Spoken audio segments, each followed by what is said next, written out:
Hello guys. So, update sa ginagawang bahay. Ayan. Yan yung bagong update. Ito yung kusina, 'di ba? So, pinatungan na siya ulit ng dalawa. Ulit. So, yan na yung last and then ang kasunod niyan is beam. Beam na kapag tumigas na yan dyan, pwede na buhusan yung poste. Ilang poste? Dalawa. Tatlo. Doon sa kanto. Tapos yun, nilagyan na ng ng header. Ayan ang tawag dyan. Basta. Yun. At yung ito pala, yung sinabi kong bubuhusan, binuhusan na rin. So, yan na yun. Yan dalawa. Okay, labas tayo para makita talaga siya ng maayos kasi pag nasa loob lang hindi masyadong So, yun. Dito ganun pa rin. Tapos ito lang ang binuhusan, dinugtungan. Yan, may parang basa diyan. Same sa kabila. Binuhusan yung poste na hanggang dyan lang, mga dalawang hollow blocks. Dalawa din doon. Tapos yun, ayun na nga yung tatlo. Hanggang na yan. Beam na ang kasunod niyan. So, ito si main door. Main door lang naman talaga eh. Walang ibang pinto sa labas. Ito si bintana ng kusina. Yun lang. Yun pa lang yung nagbago. Tapos doon. Diyan na yun.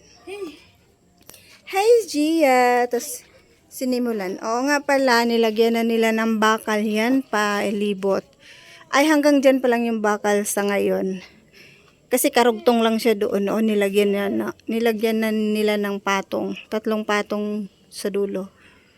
Papunta na yun dito sila. And then by bukas. Ngayon, anong petsa ngayon? December 27, 2025. Yes. So, yan yung nila today. For today's construction. Yung aming chandelier, tres. Hindi namin matanggal-tanggal yung chandelier namin dahil kawawa naman, hilaw pa. Baby pa siya. Kulang pa, baka lumaki-laki pa siya. Meron pa kami isang chandelier sa kusina. Social, di ba? Chandelier sa sala, chandelier sa kusina. Kahit nakaharang siya dyan, ay okay lang. Hi, G! Ang ganda-ganda naman ng baby girl namin.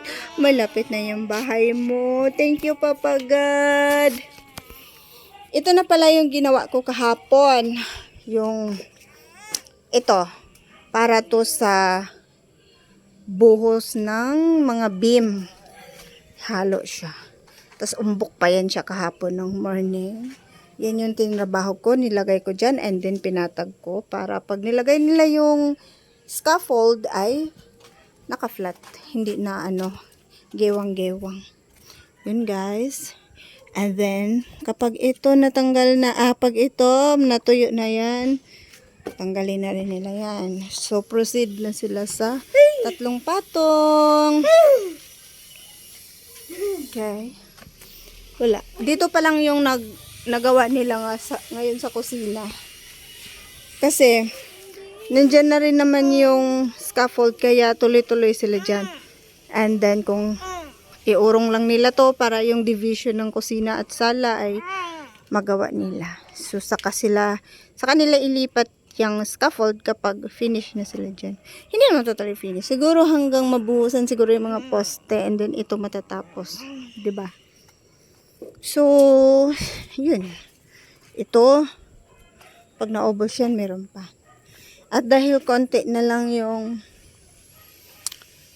hollow blocks, namili kami kanina.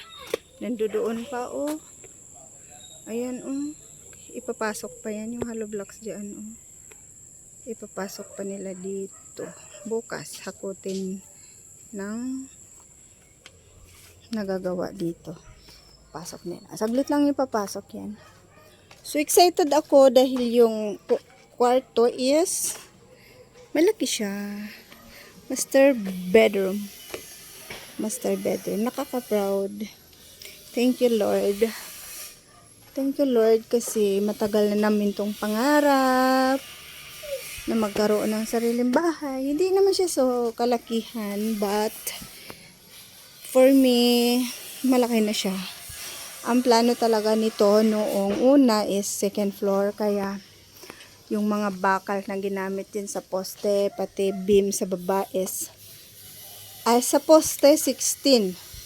Size 16, 'di ba? 6 ang bakal na ginagamit.